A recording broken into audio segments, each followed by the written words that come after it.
புயலும் வெள்ளமும் சுழன்றடித்துள்ள முக்கியமான காலகட்டத்தில் ஐம்பூதங்கள் பற்றி கவிஞர் வைரமுத்து எழுதியுள்ளதாக முதலமைச்சர் ஸ்டாலின் பாராட்டு தெரிவித்துள்ளார்.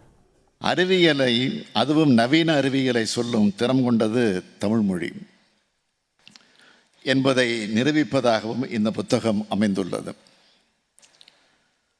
வைரமுத்துவின் மொழி ஆளுமை, மொழி ஆற்றல் இதில் வெளிப்படுகிறது. மிக முக்கியமான காலகட்டத்தில் இந்த நூலை எழுதியிருக்கிறார் கவிப்பேரரசு. இதற்காக அவரை முதலில் பாராட்டணும்.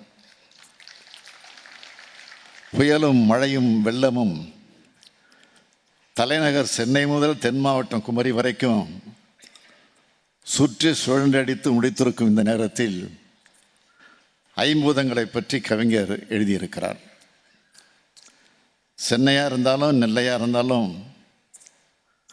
வானிலை ஆய்வு மைய அதிகாரிகள் அதி கனமழை பெய்யும்னு சொன்னாங்களே தவிர எவ்வளவு பெய்யும்னு சொல்லலை. ஏரி உடைந்ததைப் போல வானம் உடைந்து கொட்டியதாக மழை பெய்துள்ளது.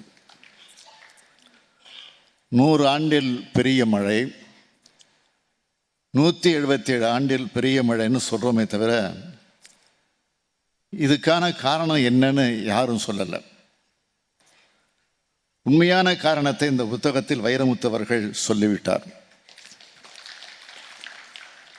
மனிதன் இப்போது பூதங்களை தின்னத் தொடங்கிவிட்டான். அதனால்தான் பூதங்கள் மனிதனை தின்னத் தொடங்கிவிட்டன